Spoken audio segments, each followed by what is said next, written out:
Et donc c'est la deuxième vidéo post-chimio. J'ai fait ma deuxième chimio hier. Donc c'était de 9h15 jusqu'à 14h30. Alors ça s'est super bien passé, parce qu'en fait j'ai un produit juste avant qui permet de ne pas se sentir malade pendant la chimio, qui me fait dormir en 2-2. Donc en fait ça passe super vite pour moi. De 9h15 en fait jusqu'à au moins 10h, j'ai attendu dans ma chambre le médecin qui arrive, parce qu'il commande pas la chimio directement avant en fait qu'on vienne. Ils le font après qu'ils aient reçu les examens et qu'ils voient comment mon état de santé est et par rapport à ce qu'ils peuvent mettre comme produit pour pas que je me sente encore plus mal. Donc j'ai eu la psychologue du service qui est venue. Ça m'a pas servi à grand chose. Enfin, je veux dire, à part me dire, bah voilà, je vais perdre mes cheveux, j'aime pas le cancer, c'est nul, j'ai une vie, j'arrête plus ou moins mes études, c'est bon, bah c'est pas le best, hein. Voilà, j'avais pas trop quoi dire, elle donne pas d'axe, y a pas trop d'échanges et tout, donc c'était la deuxième fois que je la voyais, c'était pas ouf. Après, il y a eu la médecin qui est venue, donc pour me dire que mon bilan sanguin, ma prise de sang était excellente, que j'aurais que 3 injections de globules pour stimuler les globules au lieu de 4. Donc ça c'est plutôt positif, parce que les piqûres d'injection ça rentre tellement dans la peau que ça fait mal. Même si personne ne peut me croire et dire que je suis douillette, ça fait très très mal. Donc ça c'est cool. Du coup ils ont commencé à me mettre en fait le début de chimio, en fait, donc tout ce qui est anti-vomissement, etc. Le truc qui fait bien endormir vers 11h. Ouais, 10h45, j'ai plus trop la notion du temps. Et donc du coup, après ils m'ont mis les produits et moi j'ai dormi direct. Donc il y a mon ex-belle-mère qui est réflexologue qui voilà a fait la réflexologie. Et ça m'a complètement shootée, genre j'étais complètement endormie. Donc je me suis endormie, mais par contre le truc qui est très bizarre, c'est que genre je bavais, parce que moi je suis une personne qui bave beaucoup, genre quand elle dort profondément, mais en même temps j'entendais tous les bruits. J'avais déjà fait ça pour ma première chimio, et là j'entendais les bip bip bip quand ça... il fallait changer les poches des produits, etc.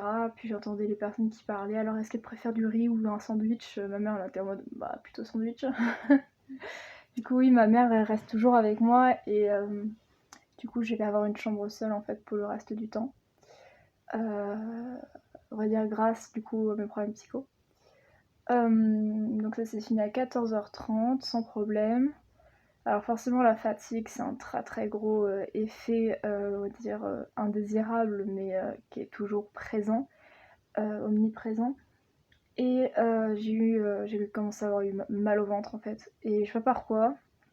Donc je suis rentrée tranquillement, mais je sais pas pourquoi, vers 21h, je me suis pris pas une hystérie, mais un coup de pression. En mode, il fallait que je range ma chambre, il fallait que je me stimule, que je fasse quelque chose. Et j'ai rangé toute ma chambre, des trucs et tout, j'ai rangé, etc.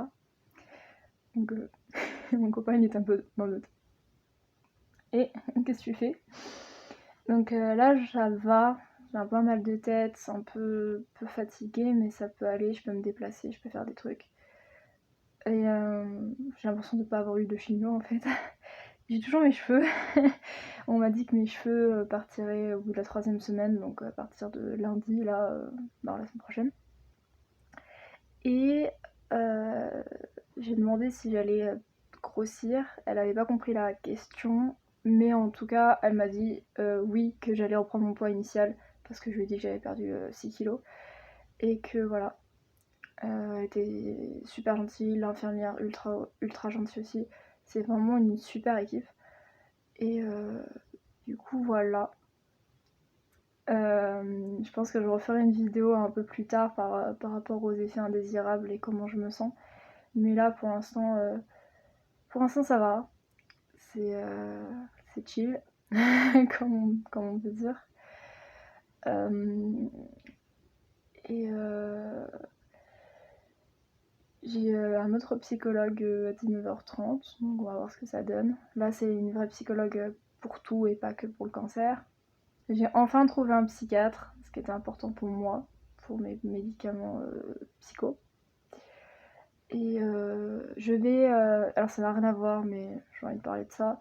Je vais à la commission des usagers, c'est-à-dire que de la clinique psychiatrique où j'étais, c'est-à-dire en fait être devant la directrice, devant des médecins médiateurs, de être un petit groupe de la clinique en fait pour parler de mon cas et de ce que j'ai pu subir comme on va dire violence morale.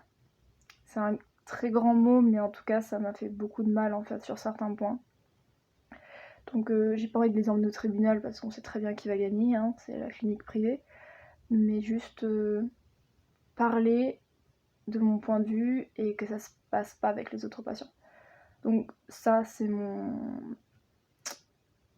but. Voilà, ça n'avait rien à voir avec le cancer, mais moi je trouve que c'est un point positif et je pense que ça va m'aider à avancer sur ce coin-là. Parce que genre, je ressens encore une petite haine pour cette clinique qui m'avait bien reçue la première fois, mais alors la deuxième fois ça a été une catastrophe. Donc on verra. Voilà.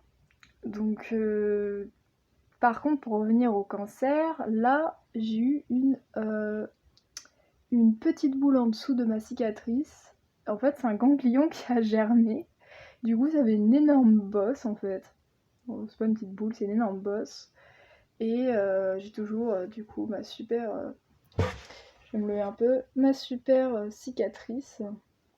Donc voilà, c'est. On m'appelle Madame Boss. Voilà. Mais bon.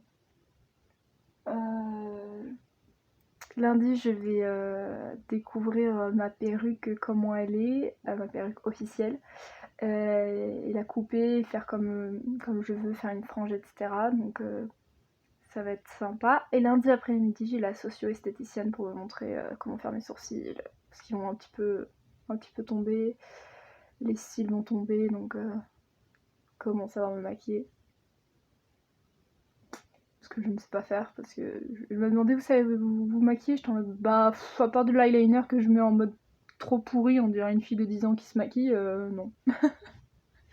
Voilà, bon, bah, c'était une vidéo assez longue par rapport aux autres, mais je sais pas, je suis de bonne humeur, donc pour une fois, je sais pas, on dirait que j'ai pas fait de chigno du tout, mais enjoy, hein, et puis bah, à très vite, peace.